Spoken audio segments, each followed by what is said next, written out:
मायका बड़ा, ये ससुराल। सोनिया दिखने में बहुत ही सुंदर, सुशील और गुणी लड़की थी, लेकिन जब से सोनिया शादी करके ससुराल आई थी तब से उसे बहुत बुरी आदत लगी थी। कैसी आदत? वो तो स्टोरी देखकर ही आपको समझ में आएगा। एक सुबह डिंग डोंग, घर की डोरबेल बजती है और सामने सोनिया की ननद खड़ी होती है।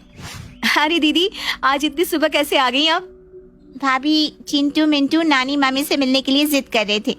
रात में तो दोनों ने रो रो कर बुरा हाल कर दिया कि मुझे नानी के घर जाना है, मामी से मिलना है, इसीलिए सुबह सवेरे ही चली आई। अच्छा किया दीदी आ गई। वैसे कोई थैला नहीं लाई? कैसा थैला भाभी, मेरे और चिंटू मिंटू के एक्स्ट्रा कपड़े तो यहाँ पड़े ही रहते।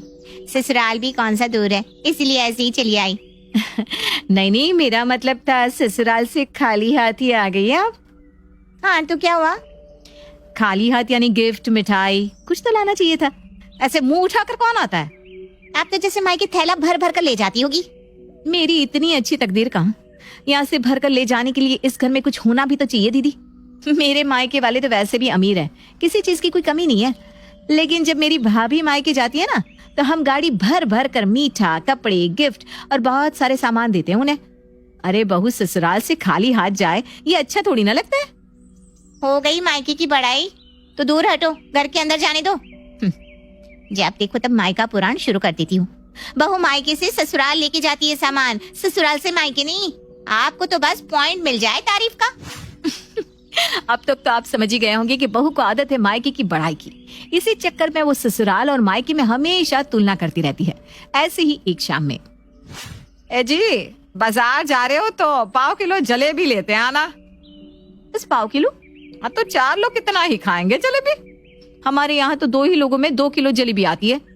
मम्मी पापा खुद तो खाती हैं, बची हुई मोहल्ले में बांट देते हैं। बड़े अमीर माता पिता है ना तुम्हारे बहू, हम तो उतना ही मंगाते हैं जितना खा सके। क्यों फालतू में कुछ वेस्ट करना, और बचा हुआ कुत्तों को दे देते हैं। अरे पड़ोसियों को देने से तो वही बेहतर है।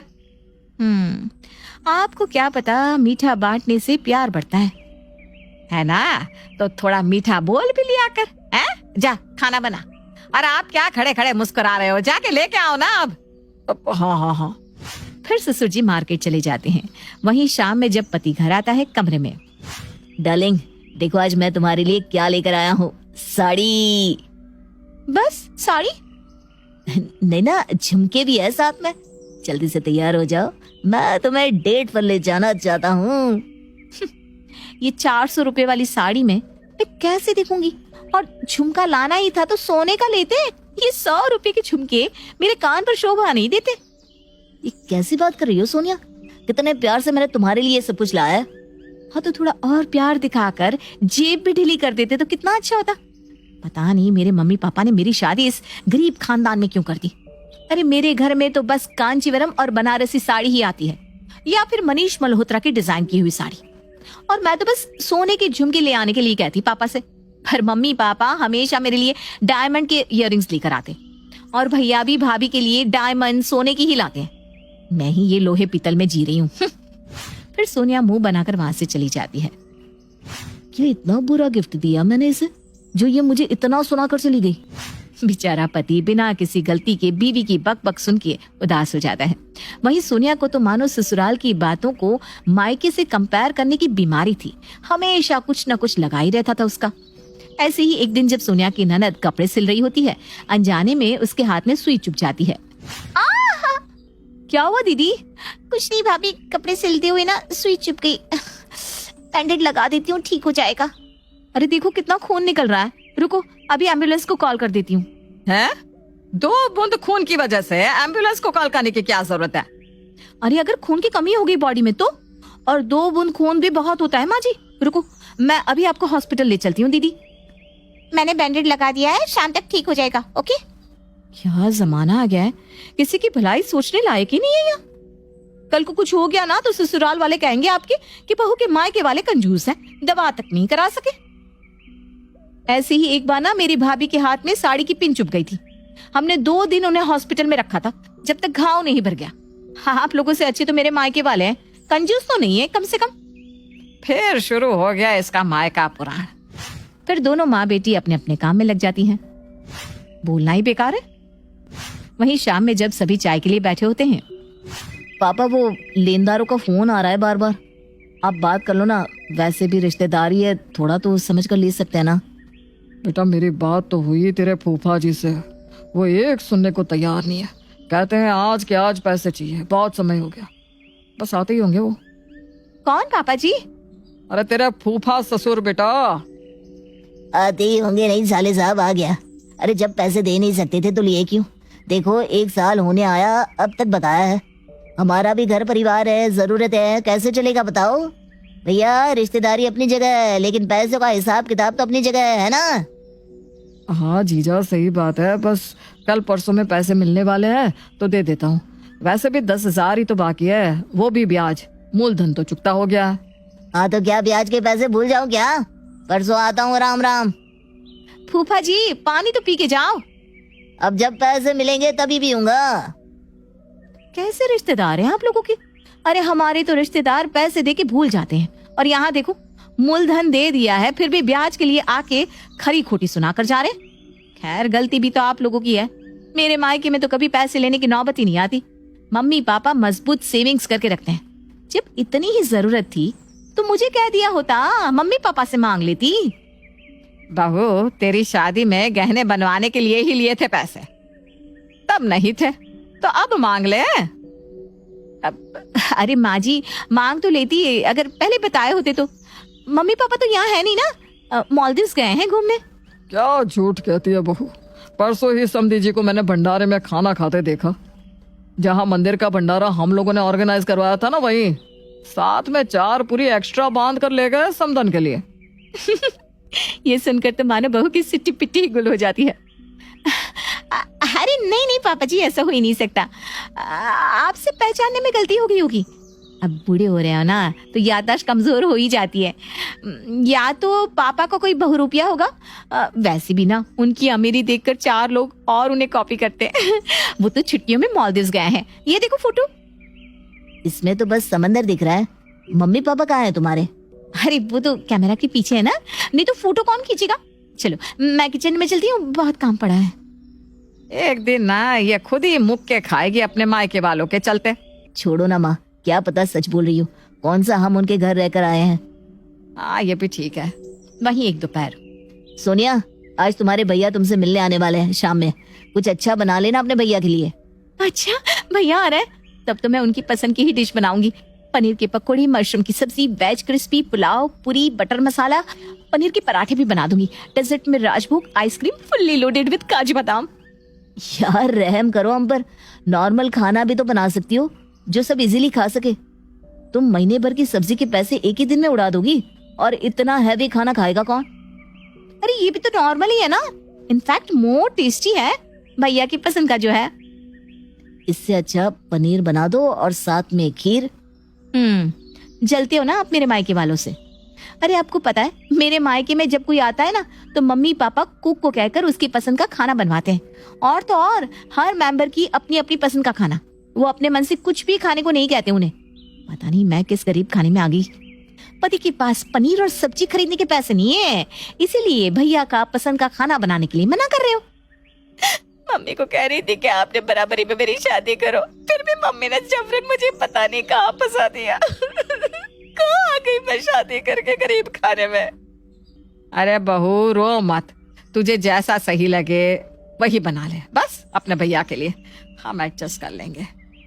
हाँ फिर महीने भर दाल रोटी से काम चला लेंगे। अरे चुप रहो जी, कभी कभी बहू की भी सुन लेनी चाहिए ना। वहीं शाम में जब बहू का भाई आता है तो वो बहुत ही अच्छे से उसका स्वागत करती है, और फिर खाने के समय जब सोनिया उसे खाना परोसना शुरू करती है। दीदी ये सब मेरे लिए? हाँ भाई, मैंने अपने हाथों से बनाया है। ये सब खाने का नाम क्या है दीदी? अरे ये तेरी पसंद का है ना? नहीं, इसमें तो प्याज और रोटी तो है ही नहीं। माँ तो वही देती है, मुझे वही पसंद है, क्योंकि उसके सिवा कुछ मिलता भी तो नहीं ना। अरे मम्मी जी ये ना मजाक कर रहा है, इसकी मजाक करने की बुरी आदत है। मैं परोसती हूँ ना भाई, खा के बताओ कैसा बना है खाना। अरे वाह दीदी, लाजवाब, ये सब ना बहुत टेस्टी खाना है। मैंने तो कभी इतना टेस्टी खाना देखा ही नहीं था, और खाना तो छोड़ो, इसे स्मेल भी नहीं किया था। आपकी शादी तो बहुत अच्छी घर में हो गई है, मजा आ गया दीदी। बहू के भाई की बात सुनकर सब बहू को देखने लगते हैं। वहीं बहू बहुत ही ज्यादा अटपटा गई। अरे आप लोग ना गलत मत समझो, भैया को ना कैरेक्टर चेंजिंग की बीमारी है। कभी कभार ये भूल जाते हैं कि ये कौन है, इसलिए ये ऐसा बिहेव कर रहे हैं। भैया आप खाना खा चुके ना, मैं आपको बाहर तक छोड़कर आती हूँ, चलिए। अब तक तो घर वाले समझ ही चुके थे कि बहू कुछ चीजें छुपाने की कोशिश कर रही है, लेकिन कब तक? इसके बाद बहू सुधर जाएगी या बहू की मायके पुराण वाली आदत बढ़ती जाएगी? सोनिया अपने भाई को छोड़कर घर में आती है। छोड़ आई अपने भाई को बस डिपो तक। बस डिपो तक क्यों? मेरे मायके वाले आप लोगों की तरह गरीब थोड़ी ना है। वो बस में नहीं, प्राइवेट जेट में ट्रैवल करते हैं। पापा ने अपनी प्राइवेट जेट भेजी थी भाई के लिए, उसे से गया है। अच्छा, तो यहाँ हेलीपैड तेरे पापा ने बनवाया या वो भी प्राइवेट जेट की तरह हवा में उड़कर आया बहू? माँ जी कुछ पता ना हो ना तो आप अपना गटर जैसा मुंह खोला ही मत करो। पापा का प्राइवेट जेट एडवांस है, वो रोड पर भी लैंड कर जाता है और उसे हेलीपैड की जरूरत भी नहीं पड़ती। अच्छा, तभी बाहर से किसी के शोर की आवाज आती है। ये बाहर आवाज कौन कर रहा है? तभी पड़ोसन घर के अंदर आती है। अरे ओ सुलोचना बहन, मेहमान तो कम से कम अपने स्टैंडर्ड के रखा करो। कैसे कैसे भिखारियों को घर में ले आती हो, मोहल्ले वालों को तकलीफ होती है। अरे क्या हुआ, हमने किस भिखारी को बुला लिया? अरे वही कुछ समय पहले जो आदमी आपके घर आया था। वो तो बहू का भाई था। अरे जो भी हो, पहले बाहर तो देखो। वो मेरे पालतू कुत्ते टॉमी पर सवार होके उसे लेके जा रहा है। हैं? ये क्या कह रही हो? तभी सभी बाहर जाते हैं तो देखते हैं कि बहू का भाई पड़ोसन के कुत्ते टॉमी पर बैठा था। चल मेरे कुत्ते टुकड़ुक टुकड़ुक टुक, चल मेरे कुत्ते टुकड़ुक टुकड़ुक टुक। भाई ये क्या कर रहा है तू? अरे देखो ना दीदी, ये चल ही नहीं रहा है। बहू तू तो कह रही थी कि ये प्राइवेट जेट से गया। तेरे पापा की प्राइवेट जेट अकेले ही उड़ गई क्या? नहीं माँ जी, ऐसा नहीं है। मुझे लगता है भाई फिर से दूसरे कैरेक्टर में घुस गया है। मैंने 100 रुपये दिए थे ना बस से घर जाने को, तो यहाँ क्या कर रहे हो? मैंने सोचा 100 रुपया बचाकर पैदल ही घर चला जाता हूँ, लेकिन फिर सोचा पैर दर्द हो जाएगा, इसलिए ना ये कुत्ते पर बैठकर जाने लगा। लेकिन देखो ना, यहाँ आंटी ने रोक लिया। सत्यानाश हो। जिसके बाद सोनिया जैसे तैसे अपने भाई को वहाँ से निकालती है और पड़ोसन से उसकी गलती के लिए माफी मांगती है। आंटी जी माफ करना, भाई को ना कैरेक्टर चेंजिंग की बीमारी है, इसीलिए उठपटांग हरकतें करता रहता है। कोई बात नहीं बहू। देख रहे हो जी, रस्सी जल गई लेकिन बल नहीं गया। बहू की हरकत देखकर तुम्हारी जवानी की याद आ गई भाग्यवान। तुम भी ना ऐसी ही थी, अपनी गलती मानने को कभी तैयार नहीं होती थी। आप तो चुप ही रहो। नहीं मानती थी तो आपकी माँ ने मेरी अकल ठिकाने भी तो कर दी थी ना। तो तुम भी उसी तरह अपनी बहू की अकल ठिकाने लगा दो। अब मैं कहाँ भोली भाली, मुझे तो सासू भी चालू मिली और बहू भी। हे भगवान, कैसे सुधारूं इस बहू को? क्या कहा माँ जी? आप मुझे क्या सुधारोगी और क्यों सुधारोगी? इस घर में खुद सब बिगड़े हुए हैं। और तो मेरी परवरिश तो मायके में हुई है ना, और मेरे मायके में सब सभ्य और इज्जतदार लोग रहते हैं, तो वो तो पहले से ही सुधरे हुए हैं। चलो अब मैं काम कर लेती हूँ, बहुत काम है अभी मुझे। वैसे भी मेरे मायके की तरह यहाँ कोई नौकरानी तो है नहीं, जो करना है मुझे अकेले ही तो घिसना है। वो तो वक्त बताएगा। इतने रईस ज्यादा है इसके मायके वाले। ऐसे ही एक दिन भाग्यवान, आज मुंगेरी लाल ज्वेलर आया था। हमारे पुराने गहने काले पड़ गए हैं ना, वही साफ करने के लिए। ठीक है जी। वही शाम को जब ज्वेलर आता है, लो भाई साहब ये सारे गहने साफ करके एकदम नए जैसे चमका देना। अरे इतने पुराने डिजाइन के गहने, माँ जी इन्हें क्यों साफ करवा रही हो? इससे अच्छा है कि नए ले लो गहने। और नए गहनों के पैसे कौन देगा? आप तो हमेशा ना पैसे के लिए रोती रहती है। आपको पता है मेरे मायके में कभी माँ और भाभी को कुछ भी खरीदने के लिए सोचना नहीं पड़ता था। जब चाहे तब सोना चांदी हीरा मोती खरीद लो। मेरी शादी में तो अकेले माँ ने ही 2 किलो सोना और 1 किलो डायमंड खरीदा था। आपसे ये 2 मुट्ठी सोना बदल कर नया भी नहीं लिया जा रहा है। बहू, अब हम तेरे मायके वालों जितने अमीर नहीं है ना, क्या करें? क्या ही करेंगी आप? कर्म तो मेरे फूटे हैं जो इस गरीब खाने में मेरी शादी होगी। अब जिंदगी भर यही सड़ूंगी मैं। अरे मत सड़ना, अपने मायके चली जा। इतना है तो अपने पापा को कह दे कि प्रॉपर्टी लिख दे तेरा नाम। हाँ लिख तो देते, लेकिन पापा ने ना अपनी पूरी प्रॉपर्टी गरीबों में दान की है, तो पापा के बाद उनकी सारी प्रॉपर्टी गरीबों की है। उनको पता है उनके बच्चे उनकी तरह मेहनती है, कमा कर खा लेंगे। अच्छा ऐसा भी है क्या? नहीं तो क्या। फिर बहू ठुमकते हुए वहाँ से चली जाती है। ऐसे ही एक दिन पति थका हारा उदास घर लौटता है तो क्या हुआ जी, बहुत उदास लग रहे हो? कुछ नहीं, वही डेली बॉस की किचकिच सुननी पड़ रही है और क्या। आप लोगों के तो बॉस भी ना आप ही की तरह है। एक मेरे पापा को देख लो, इतनी बड़ी कंपनी के मालिक है, लेकिन कभी अपने एम्प्लॉय से घमंड से बात तक नहीं करते। वो सब तो ठीक है, लेकिन ससुर जी की कंपनी कब खुली? वो तो सब्जी का ठेला लगाते थे ना हमारी शादी के समय। अमीर लोग ना कभी कभी अपनी अमीरी दिखाते नहीं, ये तो आप समझ नहीं पाएंगे। पापा इसीलिए सब्जी का ठेला लगाते थे ताकि लोगों को ये ना लगे कि इतने अमीर हैं तो घमंडी होंगे। वो लोगों को हमेशा से ये जताना चाहते थे कि कोई भी काम छोटा या बड़ा नहीं होता, बस इसलिए ना। मैं बहुत अच्छे से समझता हूँ सोनिया। वैसे बहू, जब तेरे पापा की इतनी बड़ी कंपनी है तो इस निठल्ले को अपने पापा से कहकर कंपनी में ही जॉब दिलवा दे, पेमेंट भी अच्छी मिल जाएगी। क्या पापा जी कैसी बात करते हो?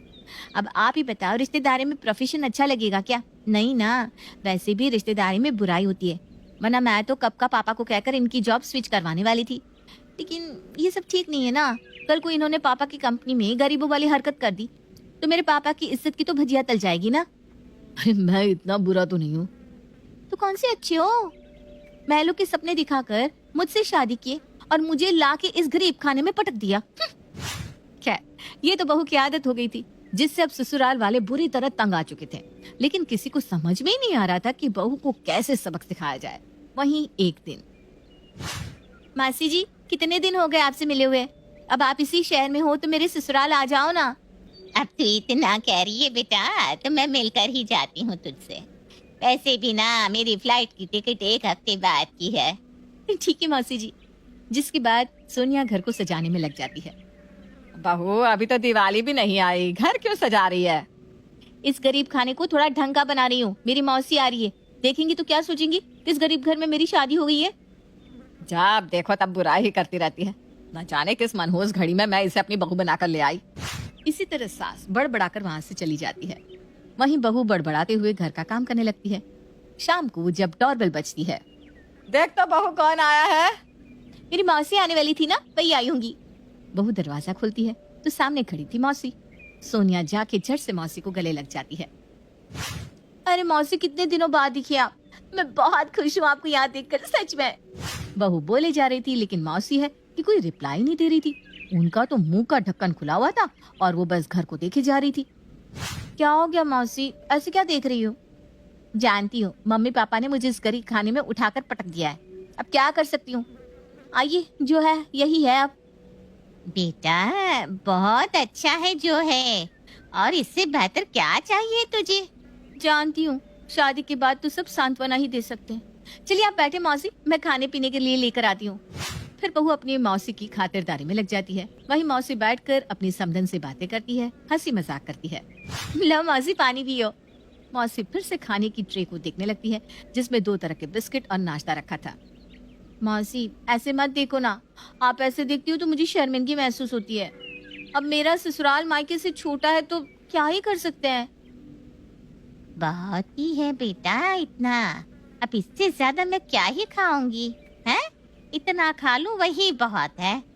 अरे इतने में क्या होगा समधन जी, मैं बाहर से जलेबी और कचौरी मंगा लेती हूँ। नहीं नहीं, इतना बहुत है। मौसी के मना करने के बाद भी सास बाहर से नाश्ता मंगाती है और जब तक मौसी घर में रहती है सब उनकी खूब खातिरदारी करते हैं और खातिरदारी होते देख मौसी बस देखती ही रह जाती है। वहीं बहू हमेशा गरीबी वाला डायलॉग चिपकाती रहती है और जब मौसी के जाने का समय होता है, बेटा अब मैं चलती हूँ, मेरी फ्लाइट का समय हो गया। जी मौसी, आराम से जाना, मैं बहुत मिस करूंगी आपको। मैं भी बेटा। अरे समधन जी, ऐसे कैसे जा रही हैं आप? क्यों, क्या हुआ? रुकिए, मैं अभी आई। फिर सास कमरे में जाके मौसी के लिए साड़ी, मिठाई और विदाई के पैसे ले आती है। ये लीजिए। अरे अरे, ये क्या है? आप तो मुझे शर्मिंदा कर रही है बहन जी। घर में आए मेहमान खाली हाथ नहीं जाने चाहिए। अरे बहुत बहुत शुक्रिया। मौसी जानती हो मेरे मम्मी पापा जितना नहीं है, लेकिन अब जो भी है रख लीजिए। बस कर सोनिया, कितनी हाकेगी बेटा, जब से मैं आई हूँ मायका मायका मायका लगा रखा है बस। अरे एक झोपड़ी है वो भी ढंग से नहीं बनी। मैं तो सोच रही थी बुराई ना करूं, लेकिन अब क्या ही करूं तू ही बता। तेरे घर जब भी आती थी ढंग से पेट भर खाना भी नहीं मिला, विदाई तो दूर की बात, और यहाँ तेरी सास विदाई कपड़ा मिठाई सब दे रही है।